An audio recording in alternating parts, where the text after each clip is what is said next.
Good morning, guys, and welcome to our Sunday show. It's been a while, it's been 2 weeks. I miss you guys, and I hope you miss me too. Happy Sunday to everyone. So, I'm waiting for our friends to join. I see we have some people active already in the comment section.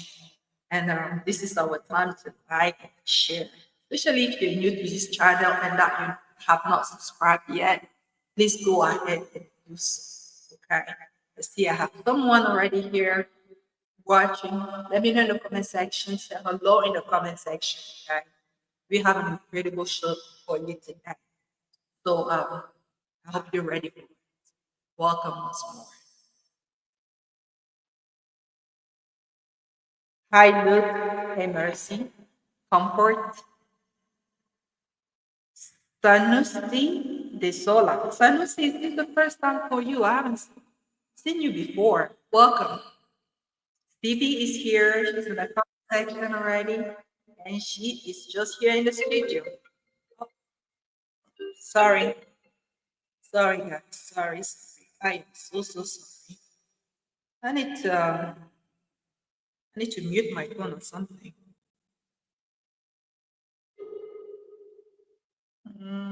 How do you go and focus? All right. Focus. Good. All right, Miss Elise is here. I'm going to add them to the stage.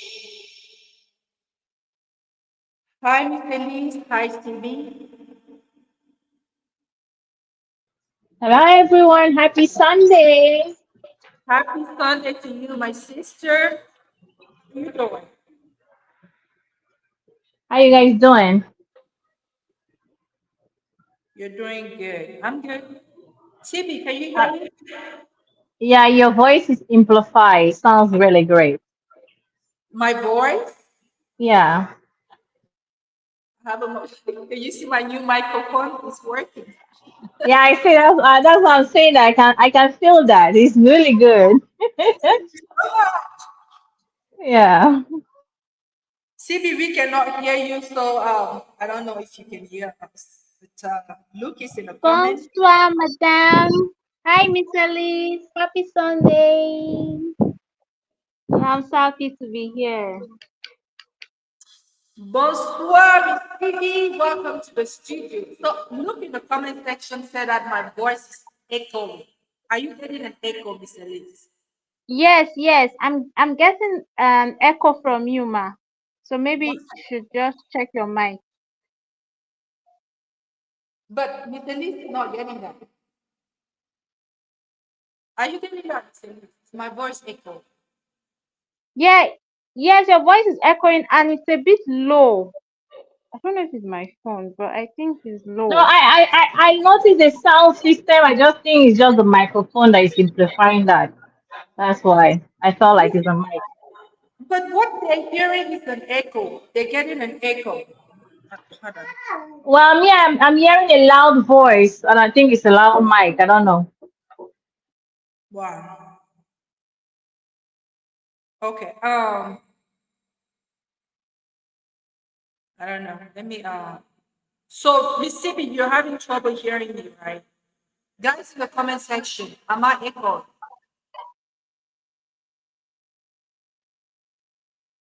I can hear you, it's just that the echo is still there. I think it has to do with something with your space, your studio. Huh, really? Yeah, that's what is causing the echo, I think. Okay. What I'm gonna do is that I'm gonna share this live to someone. I'm gonna share it to my family. Um, Coach Michelle, I've Yeah. seen people having the same mic like you. I think that's just the microphone type, and there's nothing you can do about it. That means it's not good. We don't want it. No, I like the mic. It's good. I think I like that sound. I don't know. Okay. Can't even share.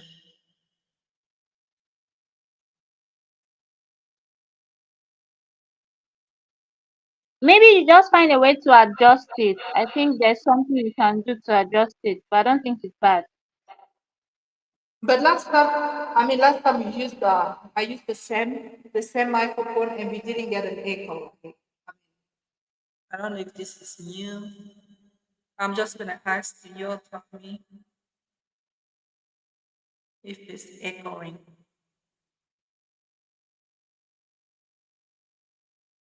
So, Sibi, how are you feeling? Feeling better?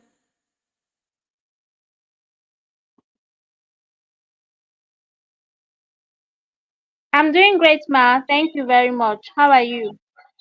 I'm good, thank you. Thank you, thank you. How was your So, vacation? oh, it was great. I mean, like it was great. The kids had a lot of fun, but like when you go on vacation with children, you don't really get to rest. It's just like home away from home. You still got to be mommy to do mommy's duty. So it wasn't very restful for me, but the kids had a lot of fun. So I'm looking forward to actually taking some vacation for myself. Yes, guys, Okay. hit the like button. Hit the like button. Thank you, CD, for reminding that in the comment section. Today we are going to be talking about. I don't know if some of you have seen the cover. We're going to be talking about something that happened in India. Actually, I'm going to share the story on the screen, and then we can reflect on that. And the reason why we're doing this today is because coming from Africa, I mean, for most of us, we can relate to that story, right? And it's important to just kind of raise awareness over what transpired. So I'm not gonna tell you too much, but I'm gonna share it now so that we can dive into it, right into it. And guys, please in the comment section, continue to comment, continue to like. And if you're new to this channel, please subscribe if I can find it. Okay, here's the story. Anvita Sharma, a 29-year-old teacher at Kendriya Vidyalaya in Delhi, was found dead at her home in Vasantura, Ghaziabad, on March 16, 2025. Before her death, she sent a WhatsApp message to her family detailing prolonged emotional distress caused by her husband, Dr. Gaurav Kaushik, and his family. In her message, Anvita expressed that her husband married my job, not me, highlighting that her in-laws sought a working maid and that her husband found fault with everything I did. She also requested her parents to raise her 4-year-old son, stating, I don't want him to become like his father. Anvita and Gaurav married in December 2019. According to her father, Anil Sharma, the family spent approximately 26 lakh on the wedding and provided various household items and jewelry. 26 lakh equals approximately 2.8 million US dollars. Despite these contributions, Anvita faced continuous demands for more dowry and endured physical and mental harassment from her husband and in-laws. They allegedly took control of her salary, checkbook, and ATM cards and subjected her to abuse when she requested access. On the day of the incident, Anvita's husband and son were not at home. After receiving her distressing message, her family attempted to contact her without success and alerted Gaurav. Upon returning home, he found the door locked from the inside and, after gaining entry, discovered Anvita deceased following a complaint. By Anvita's father, the police arrested Gaurav Kaushik and his father, Sharendra Sharma, on charges related to dowry harassment and abetment to suicide. Her mother-in-law, Manju, was reported as absconding at the time. The case has brought attention to the ongoing issue of dowry-related harassment and the need for societal change to protect individuals from such abuse.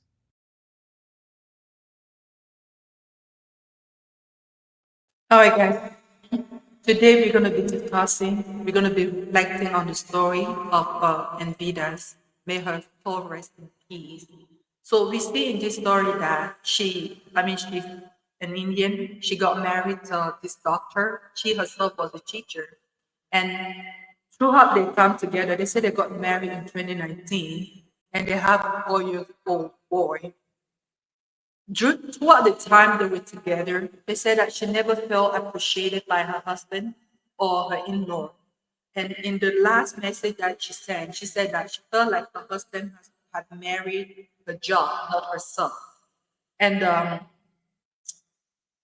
in Indian culture, the woman is in charge of paying dowry to the man. And throughout the time that she was married to that man, she kept being bullied by her in-law over the fact that their over the fact that her family, according to them, had not paid enough dowry. And the story tells us that her family had paid 26 lakh.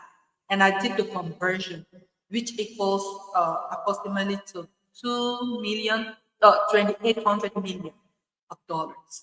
So her family has invested that through like the money that they gave to the in-law and the things that they bought for the house. So they estimated that roughly between $2.8 million.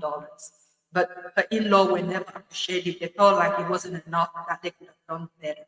So she kept being bullied, and they confiscated her ATM card, her salary, and every time she would ask for access, they would just bully her physically, emotionally, mentally. At some point, she couldn't take it anymore. She sent that last message to her family, telling them that please take care of my child. Do not allow my husband to raise my kid, my son, because I don't want him to grow up to be like him. And also, she also left a last message to her husband, in which she said that I have cooked, be sure to eat. So today I want us to, I'm pretty sure today a lot of us can feel bad for Anvitas, but we also know that if you look around you, there's someone probably going through the same situation. They're in a marriage where they don't feel appreciated. They're in a marriage where they feel burnout, right? We oftentimes talk about um, uh, burnout at work, being burnout at work. But what happens when you burn out in your marriage? And she also said something that her in-law only know how to take. They don't know how to give. So this is a woman that felt like she has given until she had nothing left to give. Unfortunately, she decided to take her own life. So I have my co-host here in the studio, and I'm gonna ask them if they're aware, if they heard the story. I'm gonna start with you, Miss Elise. Are you aware of this story?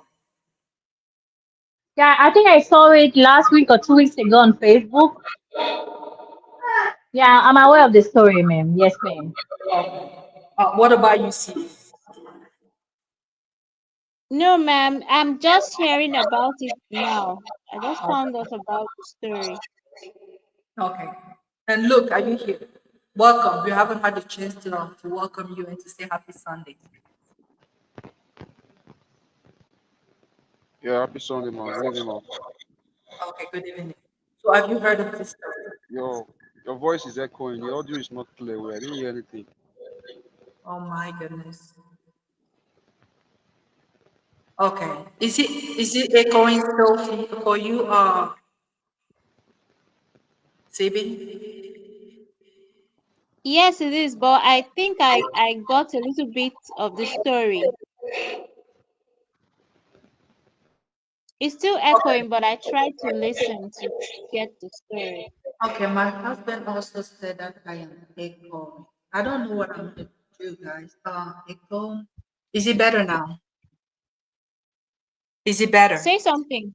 I'm Yes, talking. yes, much I'm better. talking. Is it better? Yes, yes, yes, much better.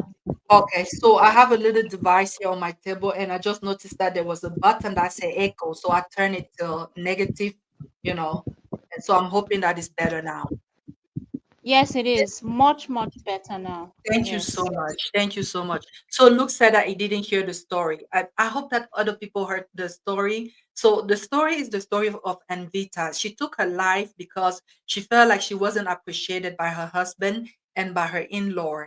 And in India culture, the woman is in charge. The woman's family pays the dowry to the man's family. So throughout the time that she was married to that doctor, she kept being bullied because her in-law estimated that her family and herself did not pay enough dowry for her to marry their son, even though the money that they had paid to the in-law equals about $2.8 million.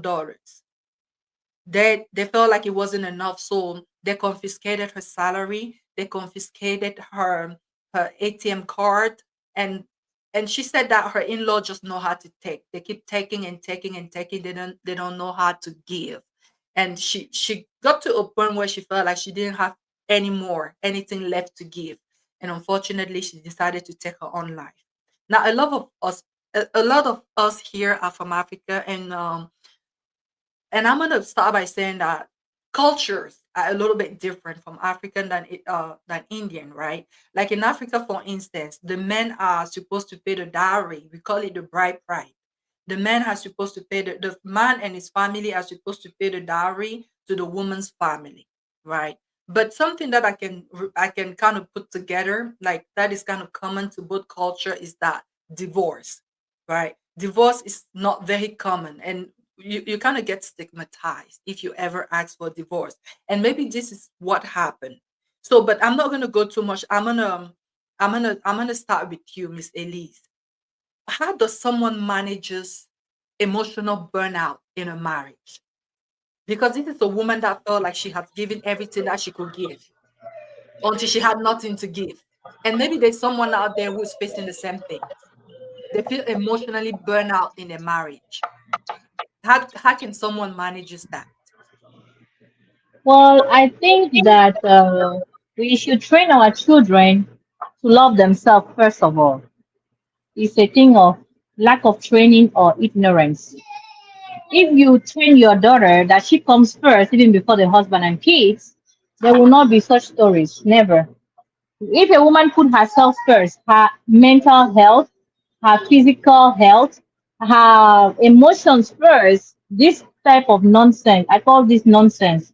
Well, I don't pity that woman that died. Oh, sorry, I'm so sorry. She didn't value herself enough to fight for her life.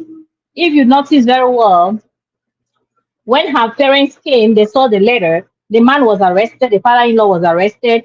I think the mother-in-law, whether she went running around or what, she will She's also be arrested. Means that there is a law that protects abuse in her country. She just refused to fight for her own life. She didn't love her son enough to fight for him to have a mother in his life. So this kind of nonsense, I don't conduct it, except she was mentally ill. You know that many crazy people that are walking on the road.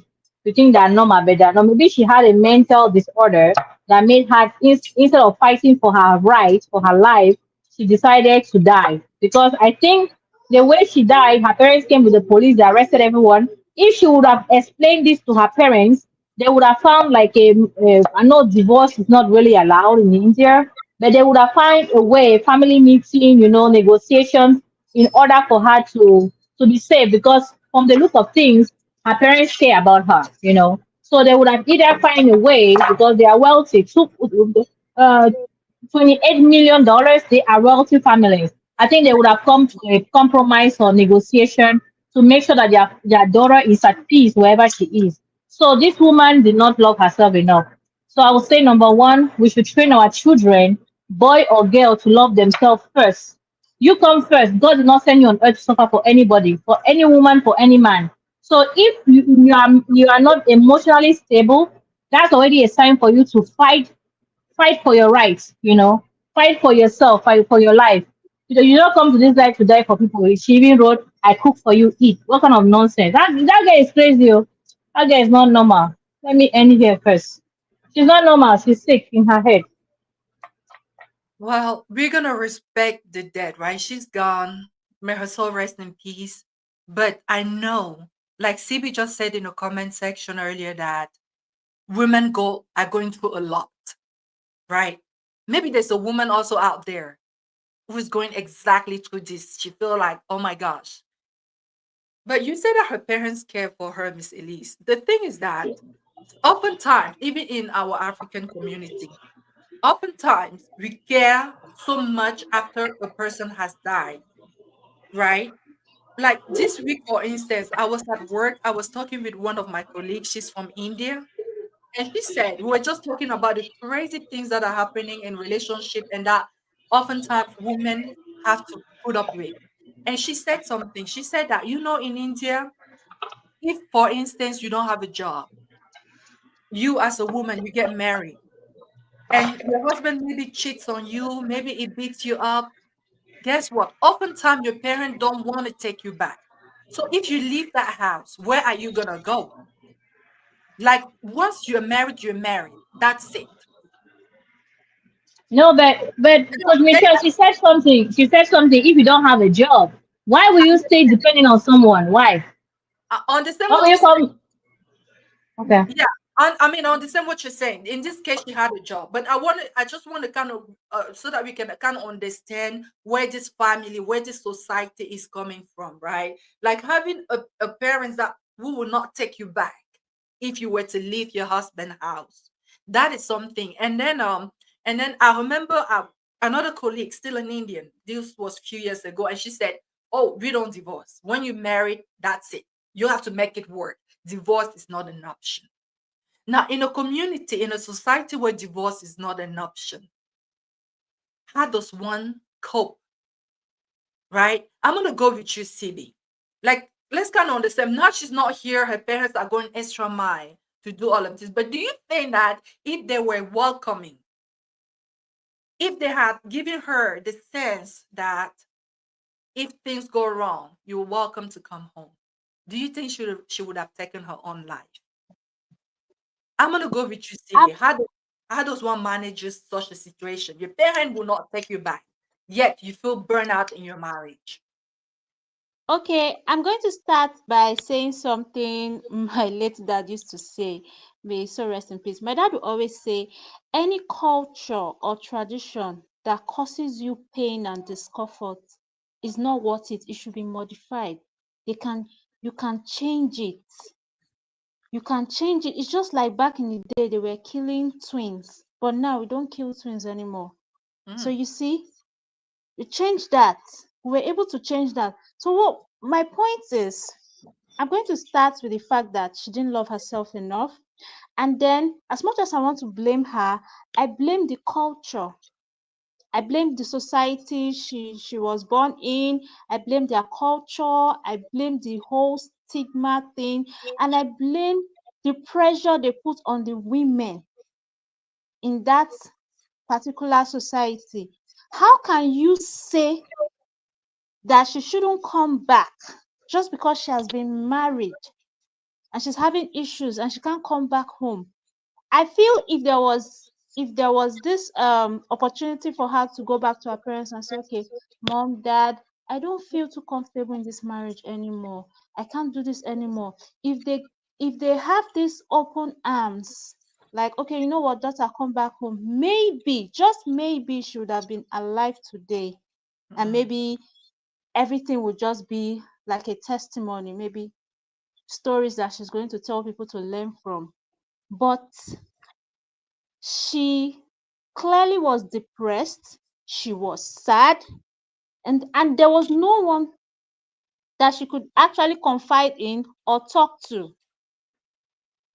Not everyone is strong emotionally. It's very easy for people to say, oh, you should have done this, you should have done this, but there are some people that break easily. What you can actually go through and survive, someone else might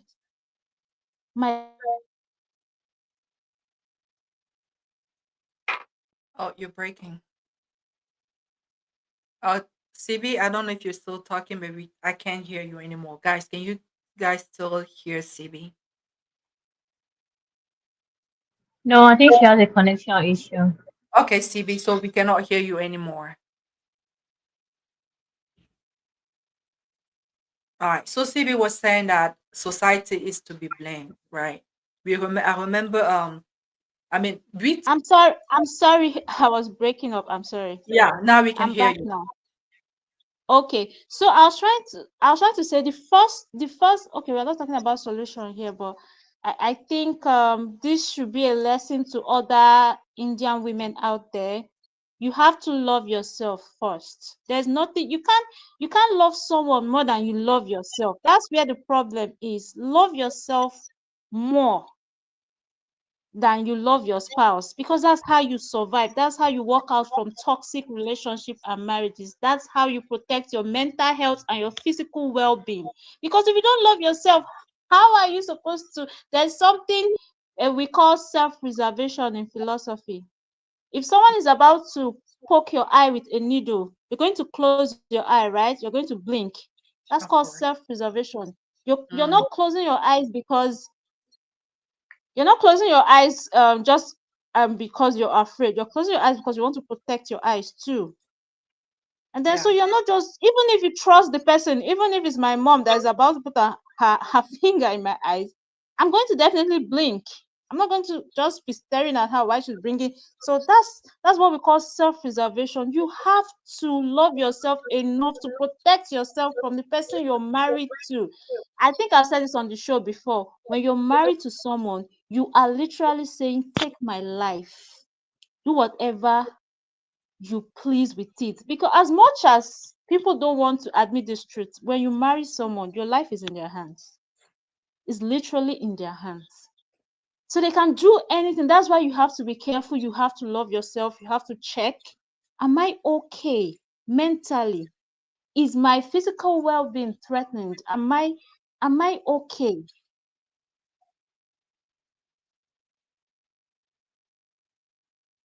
Thank you, CB. I don't know if it's because you're breaking, but yes, you have to like love Yes, yourself first. I'm back. Okay. Okay, let me just stop here so someone else can Okay. go. Look, let's hear from you. What are your thoughts regarding this? Do you also feel like society is to blame? Someone said that if society hurts you, CB even said that you need to change that, right? Oh, so look, let's hear from you.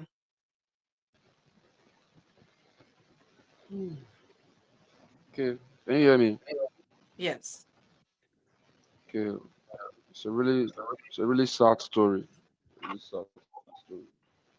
First of all, I want to ask if this India culture is generally all over the country that you can't divorce your husband, you can't go back to your family. Is it really general, or is it a particular tribe in India, something like that? So what I've found, because I was kind of researching the culture there, is that in most culture, divorce is still not accepted. But today, with uh, the, the event of like technology and modernization and all of that, they say it's a little bit more accepted now. Like I was checking online, and I actually came across some celebrities couple who have divorced, right? Like some people are kind of like a little bit accepting that already, especially in the more famous you are, the more you can get away with things. But they said that often in more places it's still not accepted. So it's a society Okay, that is still struggling to accept divorce. okay. So I'm right to say that in this ladies' culture, they don't accept divorce. You can't go back. So that's it. And secondly, I would like to agree with the Mr. Liz and CB. Society to plays a major role. The culture. You see, you have to love yourself, as you all said. That's the truth. You have to love yourself. What brings change? It's something that has happened, and people are angry about it. That's what brings change. CB made mention of killing of twins in Nigeria. What actually stopped those things was something happened, and everybody said they are tired of it. Now, this lady died because she was maltreated. She was extorted in her marriage, and I feel that particular culture they're going to stop that rule that says they can't divorce because this lady has died in it. They're going to stop it. To me, there's nothing there's nothing worth killing yourself over. That's the truth. When you have life, there's hope. When there's life, there's hope. So, and I also feel that the man married her because of her money, because of her money. I don't see love here. I don't see married. I married him because of love, what kind of stuff. The man married her. Sorry to say, she paid the dowry, but the man married her because she's rich, she's well She's to the one do. who paid the dowry, because So, in Indian the woman pays the dowry.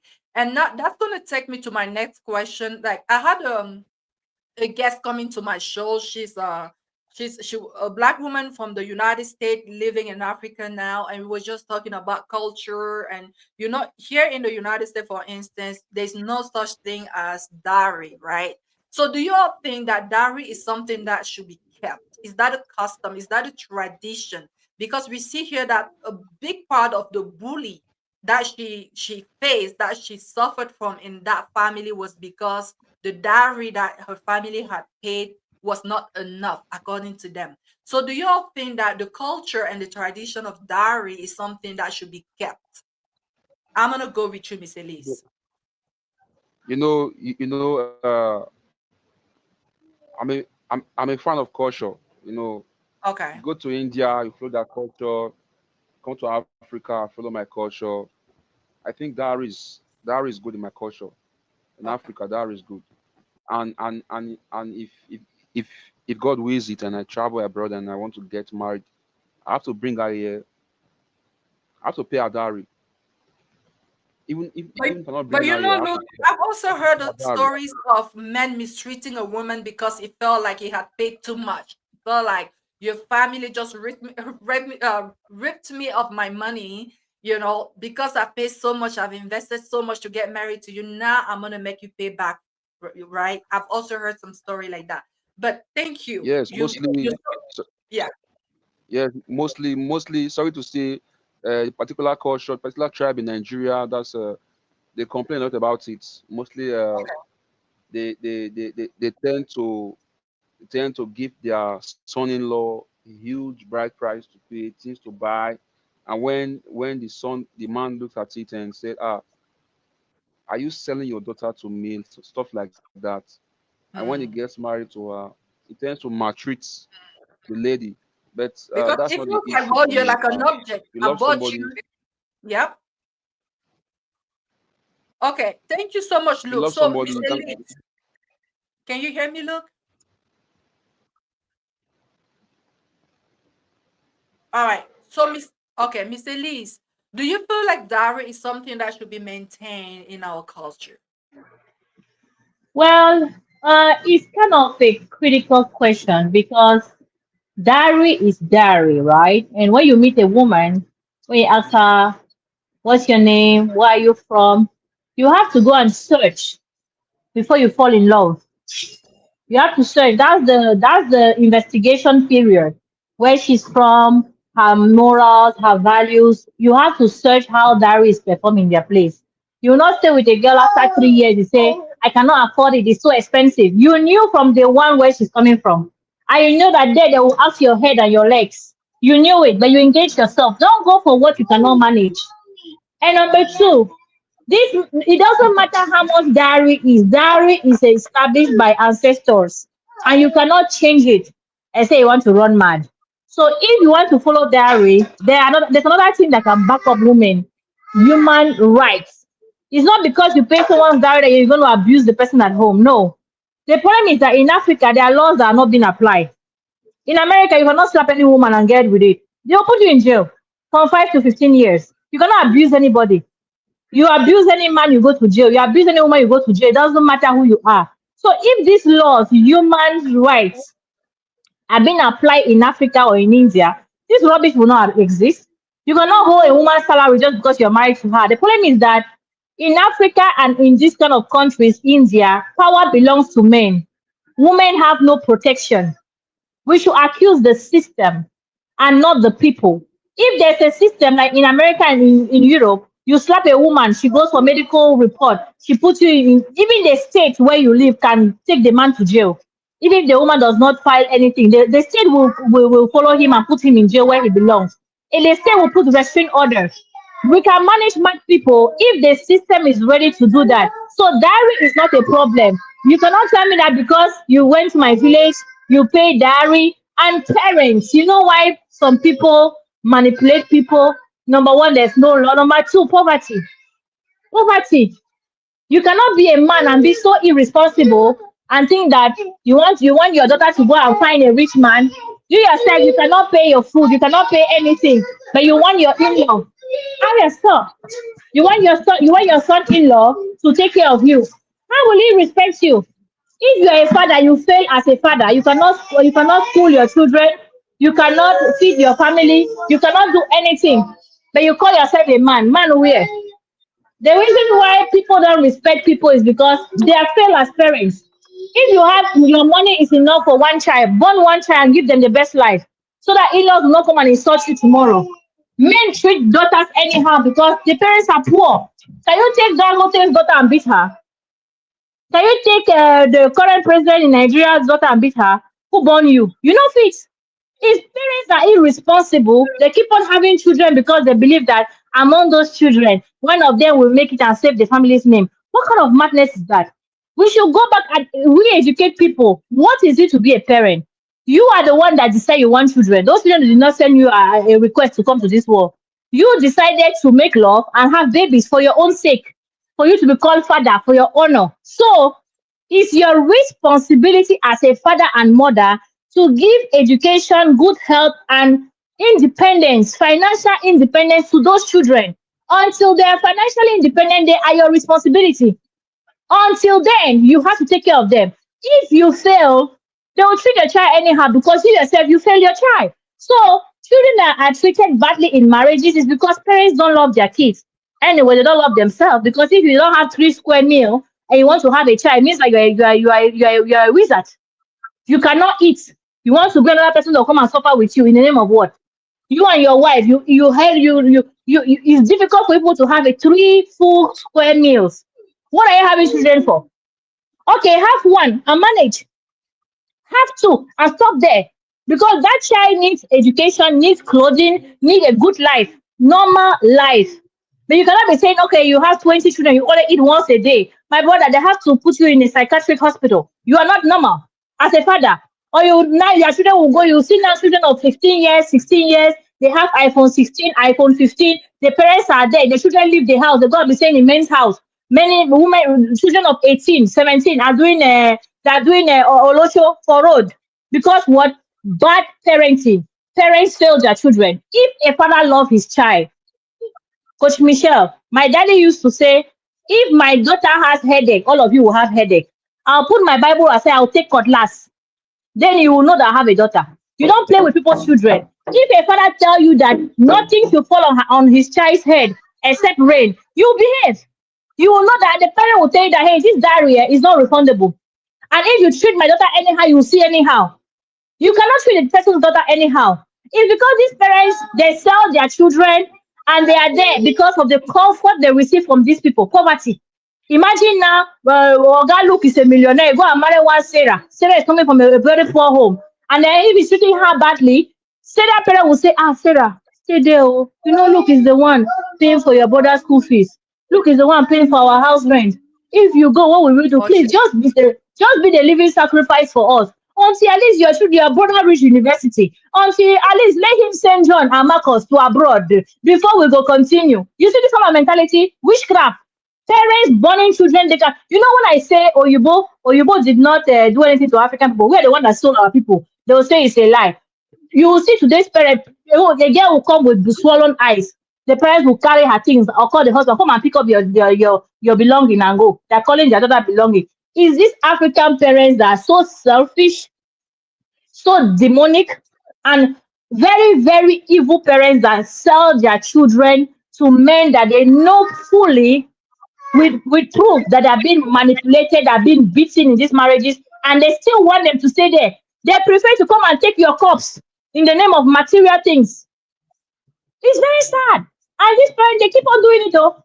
A neighbor's child will die. They'll say, ah, at least she died in marriage. At least it's honor. No. At least they continually receive their money. Very, very terrible. I don't know how a parent can sleep at night when your child is crying somewhere, calling you, weeping. Mommy, come and take me. No, my daughter. That's how marriage is, though. Even if he slap you, you have to bear. You know we can't survive without your husband. My daughter, please wipe your tears.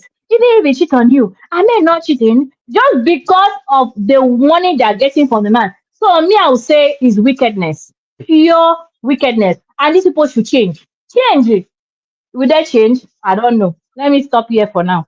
so we all agree that dowry is a good thing and that's something that needs to be maintained in our communities. But parents have to do better by their daughters, right? It doesn't matter the dowry that has been paid to you. You want to be able to empower your daughter to know that you have her back, that she can return. And someone mentioned in the comment that if this lady is Envida knew that her family would take her back, she would have gone back. But the reason why she took her own life because she felt like that was only thing she could do to escape from her predicament. Unfortunately, a lot of women, especially back in Africa, also go through this. And Miss Elise mentioned that sometimes they are what is called what a living sacrifice, right?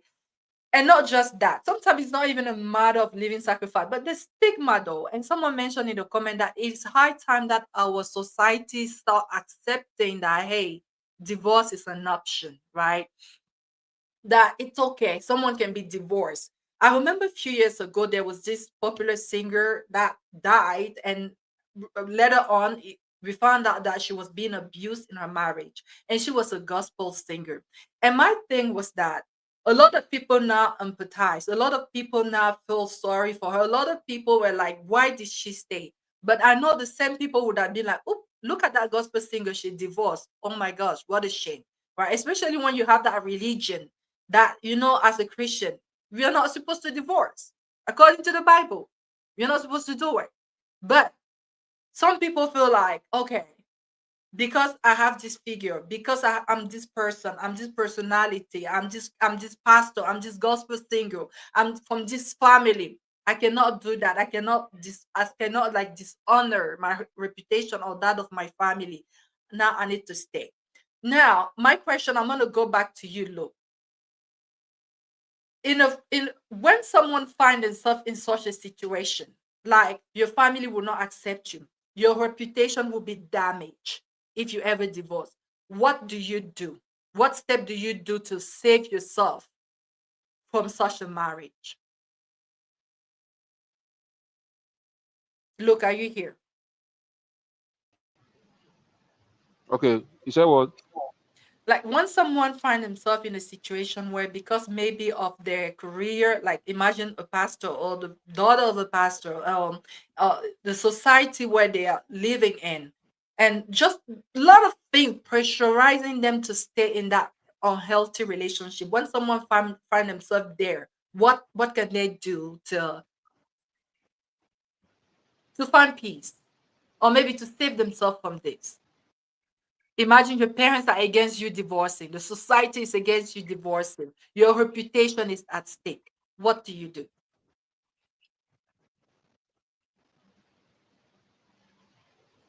That's a tough one, especially if you are a pastor. That's a tough one.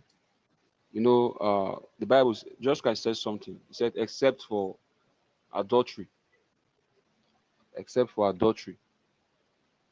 Now, you can divorce if you're a Christian, unless if either partner commits adultery, you can divorce.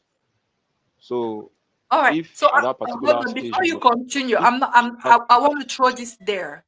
Like they say, apart from adultery, but we are seeing here that there are some abuses that are even more than adultery, right? Like in this case, maybe it wasn't even adultery, just that mental abuse. Like you don't even know how to put it in words. Go ahead. yes, yes, if you are mentally abused, if you are mentally abused in your marriage, maybe as a pastor, I'm going to say this from my own perspective. I'm not going to say this from anybody's point of view, just from my own sense. So for me, if as a pastor you are mentally abused or your wife mentally abused in your marriage and you don't know what to do about it, first of all, I would advise you. I would say that you meet those ahead of you. You meet those ahead of you, counseling. They talk to you. And secondly, if they cannot give you any advice, if after counseling the thing still continues, I would advise you to divorce. That's for me. Advise you to divorce. I don't really know what made this man, this popular pastor in Nigeria. I don't want to mention his name. I don't really know what made them to divorce, but I think they're no longer together. This Pastor Chris and his wife.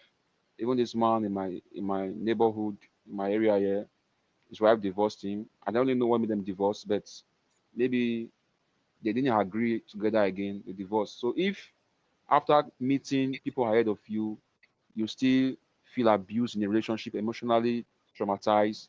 You cannot take it, even after the advice.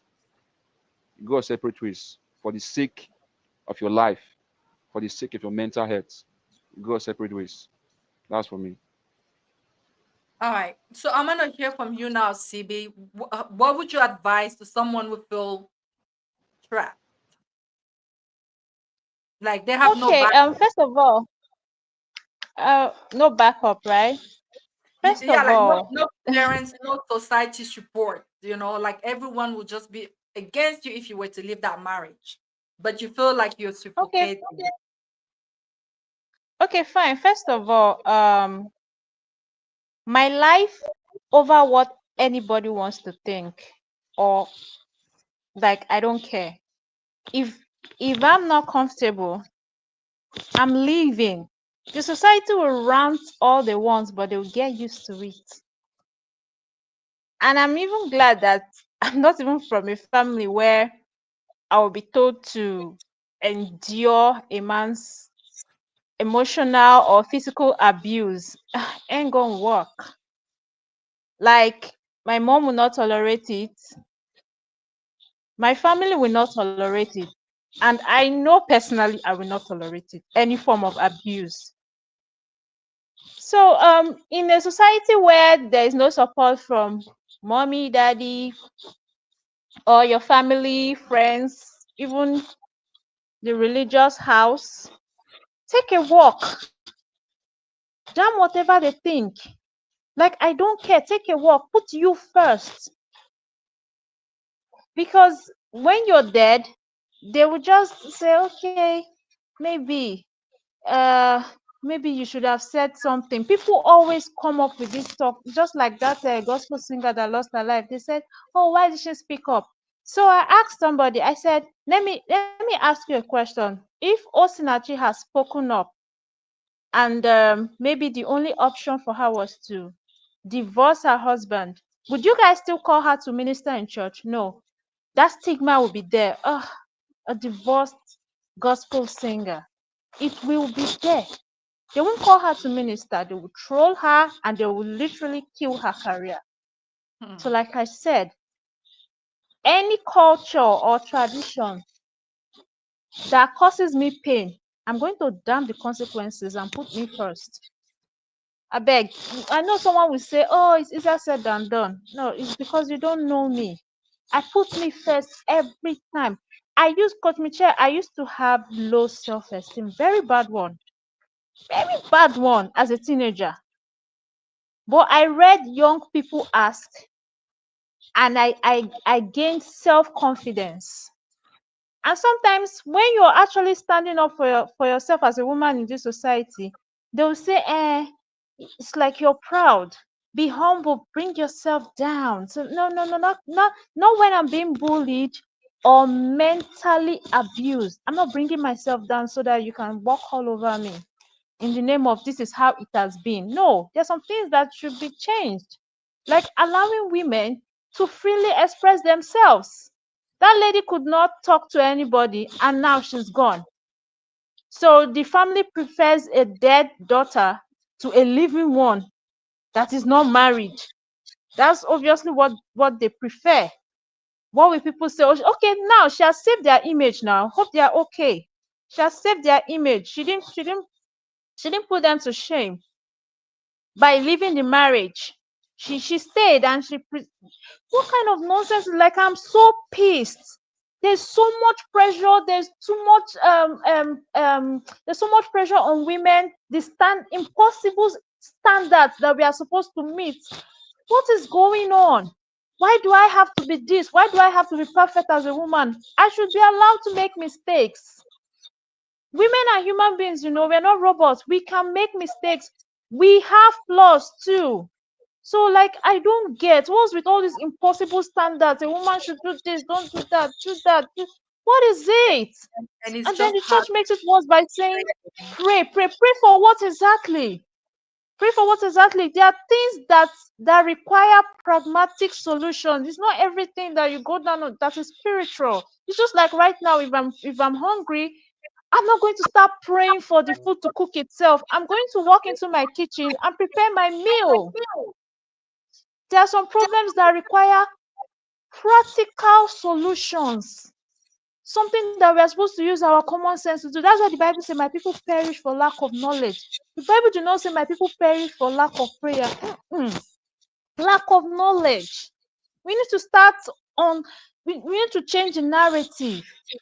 Your girl child should be able to say, oh, mom, I'm being abused. And even if you're a man too, the society will say, oh, you're a man, you're supposed to hold yourself together. You're not supposed to cry. No. All of that should change. If a man is being abused too, he's allowed to separate himself from the wife for his mental sake. There are some women that abuse their husband physically, and these men do not even retaliate. They don't even touch them. But at the end of the day, the woman will still claim to be the victim. A lot of things are happening, especially in remote areas like where I stay. I've seen a woman really abusing her husband. The husband doesn't do anything. Wow. He won't do anything. He won't even touch her. But you Wow. will see her, she'll break bottle. The man will just run for his life. Maybe he will leave the house for like 1 week, he'll come back. And that kind of family, you can't get Wow. involved. You can't try to, yes, you don't try to get involved, because you will be their you'll be Yeah. their talk. Yeah. I mean, you'll be their topic for pillow talk. Yes. So the man Mhm. will just leave the house for some days and come back home. And that kind of marriage is toxic. It's not love. They don't love each other. They are both insane. They are not okay. They are supposed to be apart from each other. God forbid, the day she's going to succeed in stabbing that man now, his family is going to lose him. The kids are going to lose a father. And then she'll go scot-free. Because here in this part of Africa, there's no justice. They'll just make noise about it. At the end of the day, the person walks away. So I'm saying, protect yourself. Like I said before, I used to have low self-esteem. It took prayers, the grace of God, and me reading young people apps to get to where I am right now. So when I'm in a relationship with a man who wants to take me back there, I am definitely going to react. Like, hello, been there, done Mhm. that. Not going Yeah. back to that hole. I I know, know. I know what, I know how I struggled to leave that hole. So you can't take me back there. So let me just stop so that other people can talk. Thank you so much, CB. Miss Elise, I'm gonna come back to you. What would you advise a woman who feels trapped? You know, she has no support, from the family, from her church, from her friends. You know, how does she Yeah, manage? Yet she's in a yeah, position where she feels like she can breathe. yeah. If I know her, I will take her to the hospital in the STD section where people are being contaminated and dying. I'll ask the doctor to explain to her what they have and where they are now. She'll see them. Then I'll take her to the mortuary. I'll Hmm. ask the person in the mortuary to show us the women that were killed by their husbands, and she'll see all of them. Then after that, I'll take her where they bury people, where she see where people are that dead, where they rest. Then I'll ask her where she wants to be. And I'll take her to a very luxury restaurant where those high end restaurant where you are up there, you can see the whole earth and the place is so fancy and nice. And I'll take her there, take her to a good massage, and then ask her which of those lives she wants. Does she want to die or stay alive? So she will choose from there. When you die, my dad passed away 4 years very soon. I'm not seeing him again, no. When you are dead, you're gone, no. Life is personal. God did not send you on earth to die for nobody. Even your family members will remain and chop your money and just say, hey, yeah, he was a good person. Hey, yeah, hey, yeah. And somebody that loves you will not see you suffering and not react. If a woman is in an abusive relationship and her parents don't want her to leave the relationship, it means she don't have family now. She will just renounce them. I did the only one that can renounce children. She can renounce them, reject them, disown them, and go and live a life without. These days, Coach Michelle, our blood has shown us that not only your blood is your family. Oh. Yeah. I can consider you as family, will become family until our children will think that Auntie Michelle is their real auntie, oh, and we are family for life. Oh. It's not blood that makes you family. It's the relationship, it's the love, is the impact, is the support, is the empathy, is being there for one another. If you have a family that say you go and die somewhere, my sister, me, I'm disowning all of you straight, blocking the hell out of all of you, deleting your numbers. I'm looking for a new family. Very easy. Me die for a man. So what happened at the place? What happened? The Bible say, "Come unto me." It didn't say bring anybody. And the Bible say, if your leg, you wear your own body. If your leg is a problem, cut it. If your eye is a problem, so if a family member is a problem, cut them. If a husband is a problem, cut them. The Bible is complete. The Bible says two cannot work together except they agree. So the Bible accepts divorce because the Bible know that if we don't agree, we cannot work together. That's scriptural. So if a man that loves you, he will do as Christ said, ready to die for you. He has the fruit of the spirit according to Ephesians 5:22. Love, patience, care, faithfulness, and everything. If he doesn't have it, he doesn't have God. And the Bible is asking women to love and to submit conditionally according to the will of God, not according to tradition, not according to selfishness, not a bit. You have to submit to a man that is in the will of God. Means a man that lives a righteous life, a man that does not lie, a man that does not, a man that is faithful, a man that is caring, a man that is supportive, a man that is long suffering. Means he's patient. But God told men, he did not say, "I love her when she's obedient." He said, "Love her as Christ loved the church." So even in her imperfections, you man, you're supposed to love a woman. You have no choice because your love is supposed to be as the love of Christ towards the church. A church of sin, a church of rebellious people. You men, you people have no condition to love us, but us, we are conditioned to be submissive. Our submission is according to the will of God. So any man that is not under the will of God does not need a submissive wife, and he should not get one because they call submission under the will of God. Means you have to be in Christ. You cannot be an unbeliever looking for a woman that will submit to you. Which Bible are you reading? And which part is part of your life? Tell us. So if you want a respectful and submissive wife, you should be a man of God. You should be in God's will. You should live according to God's principle. If you don't find a man that lives according to God's principle, my sister, divorce the hell out of him. Leave him. Because that man will make you lose heaven. Because when you become bitter, when you lose self-control, you start thinking of you no longer have a pure heart. You're no longer stable mentally to serve God, to preach the gospel. When they look at you, you look like a grandma. When they look at you, you're always angry. When they look at you, that 2 minutes smile, and then you leave it. You see married women, you see sadness on their face. It doesn't matter how many lotion they put on. When they dress, any dress where they put, they don't even look good anymore. That's why married women, their problem are way them. They cannot even wear heels anymore.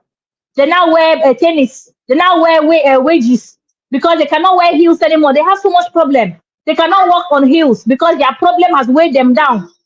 They cannot look good anymore. They have lost self-esteem. A man will tell a woman that is giving birth, "Look at your saggy breast. Look at how ugly you are." He forgets that she gave birth to 5 children back to back because of his selfish reasons. Because a normal man knows that a woman needs rest before giving birth. She needs like 2 or 3 years. But no, he will be giving her children back to back. Even when the doctor tell him that this woman's health is at risk, after 3 children, she has to stop. No, my grandmother gave birth to 15. Will you be the only one? Where is love? Where is understanding? You see a pregnant woman carrying firewood, carrying everything. The man is just walking there as a guy man, useless man, agent of devil. Who are you? He doesn't love you. Love is not force. When somebody loves you, life is easy. Even when you're cooking, they'll come, "Baby, can I cut the onion? Baby, can I put the water here? Baby, can I take out the trash?" They will be willing to assist.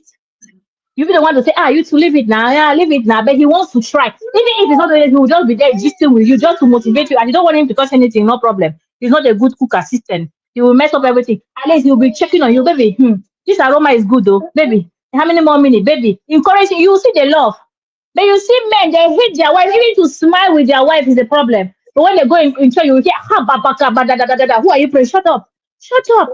Which Christian are you? You see, a Sunday morning, a man will just dress up and go to church, leave 6 children for a woman to take them, wash them, make them eat, carry them along. He'll go to church 6 a.m. He'll be there, ba, ba, ba, ba, ba. My brother, get out of that church. Get out of that church. You're a useless human being because your first ministry is your family. You leave a woman to carry everything. Before she was looking like a young girl, now she look like your mother. You cannot even buy this thing for her. But when they say donation in church, who is willing to give? You go and be giving in church. Your wife cannot wear underwear, bra and pant that have the same color. You don't remember the last day you sent her, baby, go and do shampoo. Baby, go and do your manicure and pedicure. You will not do it. I let her use nail cutter. Put a pedicure. You're wasting money. But when they say donation in church, you give, a big giver. When you go somewhere, there's a problem. Hey, oh, no problem. The Lord minister to me to help you. But you cannot help your wife. She don't have a normal wig. You when you see girls are in church, you see a girl that has done her bob wig and her natural everything. You say, sister, the glory of the Lord is upon you. When was the last time you compliment your wife? You get sweet man, you are romantic, elegant brother Joshua. But your wife, I don't remember the last time she received a compliment from you. But when you see other sisters, you see the way you are smiling and shaking, they can see your 34 teeth. But your wife, now no one compliment. My sister divorced the useless man. I don't know why women believe that when you divorce a man, you will not find another one. My sister, what a man cannot do, 20 other men can do it. Thank you so much, Miss That's Elise. Thank you. Thank you. Thank you for empowering women Can because I that's say something? you wanted to say something. Go ahead. Go ahead, Lord. Okay, okay. You see, children, their role models are their parents. They watch what their parents do, and they tend to carry that into their marriage. Hmm. That's it. That's just the fact. There's a man. There's a story. We're doing a marriage seminar in my church, and somebody told the story. He said there's a man, a very rich man, is married with kids. Then grown-up kids. He does not allow his family to sit in the parlor, in the sitting room with him. He watches TV alone, and it's like the house is a prison.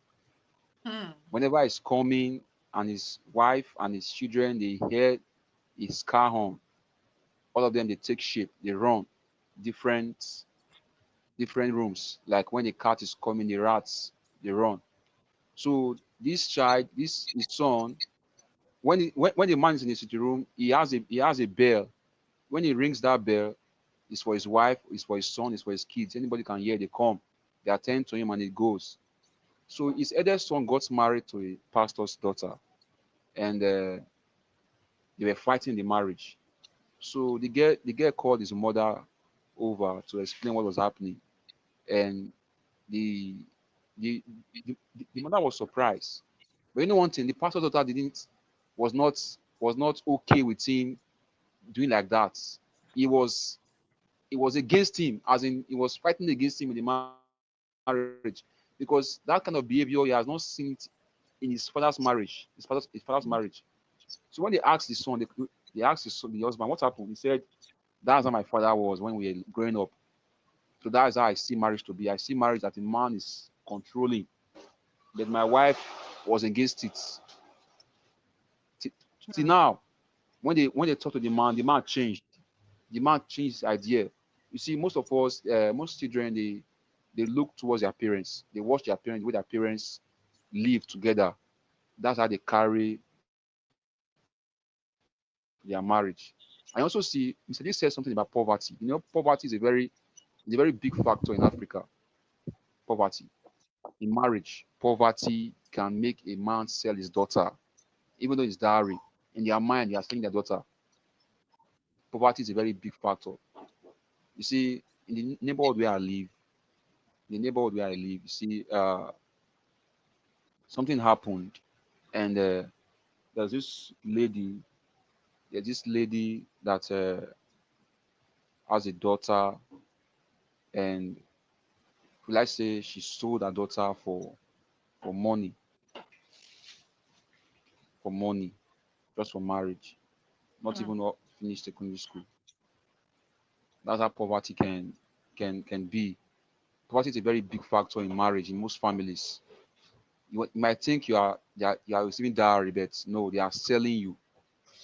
That's when Mr. Lee said when Mr. Lee said poverty, the thing went straight to my mind. And also, your children are watching you. The way you and your husband relate at home, you and your wife relate at home, they are looking at you. They are taking what you are doing to their marriage. This is how my father was doing. This is how my mother was doing it. I thank God for that girl. She said, "This is not how my parents were doing it," and she stood against the husband. And that day, the husband changed. Till now, they are living happily. Thank you. Thank you so much. Okay, Yeah, Sibi, were you gonna add something? no, please, can I add something? Yes, I get that your parents can be your role model, but as you grow up and You're you breaking, can Sibi. tell that. Can you hear me now? Yeah, go ahead. Can you hear me now? Okay, Yes. so I said I get the whole your parents can be your role model and that you can pick up some habits, you know, and and exhibit them in your marriage. But I want to say something. Like God forbid, it never happened. But if I grew up in a family where my dad was always beating my mom, and I'm now an adult, I know for sure that I'm not going to stay in a marriage where my husband will be beating me because I probably would have seen pain and so much abuse. And I won't want to experience that. Because I've heard some men giving these excuses that okay, my dad was beating my mom, that's why I'm beating my wife. No, sir, you're just stupid. Because as an adult, you are supposed to know your left from your right. You cannot be beating your wife because that's what you saw your dad doing. Or as a woman, you are now disrespecting your husband because that's what your mom was doing to your father. No, there's something wrong with you. You are supposed to have sense. As an adult, when you grow up, there are some things you can just say, oh, okay, even though mommy used to do this thing, even though daddy used to do this thing, this is wrong. So I'm not just going to say, God forbid, because I experienced my mom maltreat my dad, God forbid, then I'm not going to do that to my husband. I'm supposed to know. That's why I said it's not the marriage that will give you sense. If you don't have sense before you get married, you can't have sense again. A lot of people used to think when you get married, that's when the sense will come. No, if you don't have it, you can't have it even when you are married. Because we all know this saying, you can't give what you don't have. That's just it. No, I've even watched movies that glorify the whole. Oh, at the end of the day, you will not see the reason why the guy was being all abusive, and I get pissed off. I'm like, I don't understand. What is that? So does that mean that if your father, if you saw your father putting his hand inside the fire, you're not going to say, oh, daddy did this, so yeah, automatically I'm going to know. I kind of feel And I've it's quite unfortunate because I believe these are people who will not like who are like mentally poor. They wouldn't think for themselves. Like it's such a poor excuse to be like, I'm like this because my parents were like that. No, Coach Michelle, can I add something? Such a hold on, because someone said that, I mean, you are not responsible for the family that you came from, but you are responsible for the family that comes from you, right? So it's such a exactly. poor excuse to be like, the reason why my life is going this way, the reason why my household, my children, my wife are like this is because of the family I came from. It's just such a poor excuse, guys. Let's not do that. But Miss Elise, you were gonna add something. Yeah, I was saying that I'll back up Luke because if you were born in a Muslim family where your father go to this thing every year to the headquarters and then it's an allergy and then you are enrooted and brainwashed into it, you need special grace of God. You need the Holy Spirit to arrest you because anybody will tell you about anything that is contrary to what you have learned and what you committed to will be an enemy or an infidel, right? Shoot, Mm. even till today, Coach Michelle, I know African women that their husband beat them and they're in America and they dare not call police because they're scared of the family members outside. They are scared to leave, but they are there. But there's law, but they'll tell you that it's okay. A man can beat you from time to time. It's normal because they'll tell you that their mother did it, their grandmother. It's normal. Even this cheating thing, some women will not divorce their husband, no matter how you preach it. They'll say, "Is she the other person? Is HIV waiting for her? Will she leave her family because of a small cheating? Let him cheat, and she'll be doing it also." So it depends on your upbringing. And CB, Children do what they see their parents doing, except the Holy Spirit arrest them. Because it's one thing to tell somebody something, it's another thing for the Holy Spirit to convince them that what you're saying is right and bring them to the understanding of right and bad. There are some people that they went to school, they have doctorate degree, they still beat their wives because in their village they beat people. They'll tell you that's how they function. But he has gone to school. Oh. He know humans right. Oh. He know everything, but he's still entangled in the spiritualism, in the familiar spirit, which is spiritual. That's why we have to pray for people because sometimes talking will not do the work. We need to pray before you marry someone. You have to pray and ask the Holy Spirit to convince you because there are familiar spirit that follow people, no matter how good they are. Maybe the father was a drunkard, the grandfather was a drunkard. This man is pretending to be good now. Mm. There's one time in life where drunkenness, that spirit of drunkenness that is familiar to his family, will visit him. You say, he was not drinking before. His family used to do that, but he was different. I thought he was different. The spiritualism, the familiar spirit has come to visit him. That's why it's good to investigate and pray. I promise you that many people doing the same thing their parents did, even if they know it's wrong.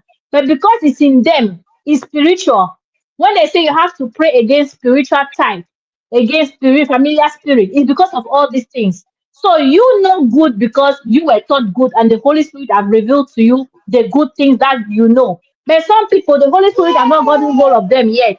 That's why no matter what you say, they'll tell you that what they are doing is the best thing. Can you think that a father will give his daughter out at 9 years old, at 11 year old to an allergy, a man that is even older than him? But he will take his 11-year-old daughter, 9-year-old daughter, and tell you that it's the law, it's their Sharia. Do you think it's normal? But this man has gone to school, he has gone to university, but he's still in that understanding, that spiritual bondage, where he still can give his little baby outside in the name of marriage. And you think they're normal? My sister, everything that you cannot explain physically has a spiritual meaning. So we have to pray. That's why it's good to pray because the war we are fighting is not physical, it's spiritual. Thank you. Thank you so much. I have we have someone here. She is probably new to this channel, Latoya Jackson. Thank you for being here. And she said that ladies marry white men. I don't know if that's the solution though, because Fine. Oh there's my a little god. bit of craziness everywhere, right? Like you start watching forensic fight, you will see that there's a lot of crazy also that happens with that race. So She, I, I, she's partially right. When you marry a white man, there are many nonsense that you avoid. She's right. Half of of the course. wahala you will avoid it. All right, so we're gonna wrap up for today, but it's quite unfortunate. This story just breaks my heart, right? And if you yourself you find yourself in a situation where you are mentally, physically abused, and you look around you and you have no support. There's a say that goes like the bus runs every day, right? You're responsible for yourself, and even if there's no one out there to support you, listen, the bus runs every day. Take the first ticket, take the first bus, and go somewhere. Remove yourself from the abuse. Remove yourself. AJ said earlier that you don't even have to fight for divorce at first. Just take yourself out of that place before you harm yourself, before you do something irreversible. Like Avidas, the lady that we are talking about today, she'll never come back. She'll never come back. So remove yourself from that situation. Go somewhere. I'm pretty sure the first bus that you're gonna take you away. Even if you don't know where it's gonna stop, the more like what you're gonna do once the bus stop, you're gonna at least you'll be out of the abuse. At least you'll be away from it. Don't let that happen to you, right? And it's time that our community, our society stop the stigma against divorce, right? And we are so strong. We are so strong at being dismissive. When someone comes and complains to you that maybe they're not doing well in their marriage, sometimes we look, especially like coming from African culture, we look at like the material. Oh, you live in a beautiful house. Oh, your husband provides for you. What do you mean you're not happy? Come on, a lot of women would like to be in your shoe. No, let's not do that. Especially when someone comes and open up to you, always validate their feelings, and always like, don't be dismissive, because I'm pretty sure that Envida's talked to someone, maybe she had some friends, and all of them found like maybe suggested that maybe she stays. She was married to a doctor. Her husband was a doctor. That means it also like was doing well for himself. And a lot of people would be like, well, what can you envy? What is it? Why are you complaining? So let's not stay in an abusive situation. Let's not stay in abusive marriages. It's okay. And especially even if everyone is against you and start talking crazy about you because you removed yourself from that situation, it's just a matter of time before they forget about you and go to the next topic, right? It's just a matter of time. They'll forget very soon. You won't be even the topic at the table anymore. They will have another thing to talk about. So it's okay if people don't agree with you, but at the end of the day, your life is important and you have to preserve it. All right. I don't know if anyone wants to add anything before we go, but I'm done here. Are we good? I want to ask a question. Yeah. Uh, what will make a woman a she's married, she has a child, but she has a daughter in her first marriage, and she separated, and she's married again. She has other children. So what will make her sell? I would say sell because to me she's selling.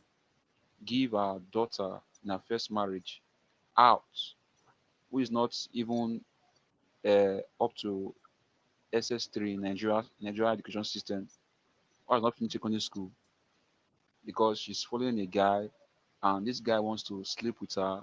She went to meet this guy and said, before you sleep with my daughter, you have to pay a virginity money.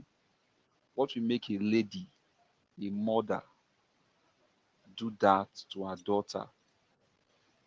And if are you telling me that if this girl grows up and she's a mother now, this little girl, she has given birth, if this little girl grows up, will she not do same to her children, what the mother did to her, selling her out? Because to me, that's selling her, asking a guy for virginity Wow. money before he Wow. sleeps with his And daughter. this is the true story. You know, Yes, we truth just be live told. in such a sick society that sometimes it's even hopeless. Like, I mean, you had a question. What was your question?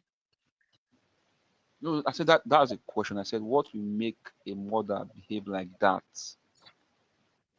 Selling. What will make a mother behave like that? Can I answer?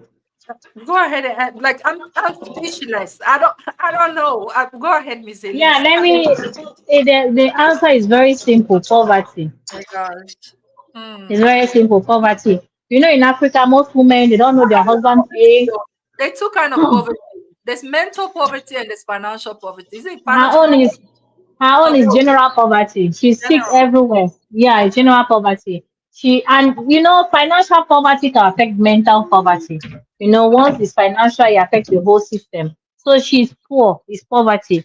Oga, look, maybe she wants to open a business and she don't have money, and her husband is evil and she don't want to leave the evil man, and she's like, whatever means I can use, I can use. So it's poverty. She's poor. If she had money, she will not do that. And maybe it's also greed, but I think it's poverty. Single mothers, they can do anything just to make their other children survive. I don't know what she has been through, what she's going through, and what she's having, but I think it's poverty. It's poverty. Maybe she So also had the children early and she was in that business. Maybe she was a low show at an early age. Maybe she feel like her child is even more older than her than when she started. Maybe she started at 15 and her child is maybe 17. And she feel like anyway, she's 2 years older. After all, our grandmothers got married at 9, 11 years. So if she's 17, what's the problem? Tell them, give me the money, I beg. Money is better than nothing because even if I don't take the money now, the girl will go and still do what she wants to do. Well, let me just have this money and do my business. So she's just a selfish person that life has treated unfairly and she has become a victim of the society. So it's just poverty and being victim. Some people when they are victim of something for them to learn from it, they become worse than what happened to them. So that's one of the example of a woman that has gone through a lot and has not succeeded and still managing herself and she's ready to do anything just to survive. That's just it. thank you, Miss Elise. But I also, I'm as a Christian, I'm also gonna say that the devil. The devil like manipulates people because the Bible tells us that man will not live from bread alone, but from every word that proceeds from the mouth of God, right? The fact that people don't fear God, right? Like the Bible said that the fear of God is the beginning of wisdom. And the fact that people don't fear God, people don't give the place, don't acknowledge God, that gives them ways to do anyhow. Because if you know God, you will have a sense of dignity because you will know who you are. You will know who you hail from. You will know that you are from God. And as that, you will not do anyhow. You will not live anyhow. Even in poverty, you will manage that poverty with dignity. But we see a lot of crazy stuff going on today. Like people even like going to the extent, we know what happens with money ritual. Crazy stuff. Why? Because we don't fear God anymore. So I really feel that I'm a strong believer that knowing God will be the beginning of a lot of will be the beginning, will be a solution to a lot of problems. Solution. It'll be a solution to a lot of problems. So which is why we today with the next generation don't abandon your kids to television to be taught by the social media. Take time, take a minute, share a Bible verse with them once every day, maybe twice a week. Tell them about God, right? I feel like it's the best foundation that they could ever have because with that foundation, they know that, hey, there's some boundaries that I cannot go, I cannot cross, I can't do this. Like, I like that church whose name is Christ Ambassador, right? We are Christ ambassadors on earth and we cannot live anyhow. Imagine, how does the ambassador of a country live? They have to reflect, they have to represent the country that they come from, right? I always tell my kids that you go to Cameroon, for instance, you go to the US Embassy.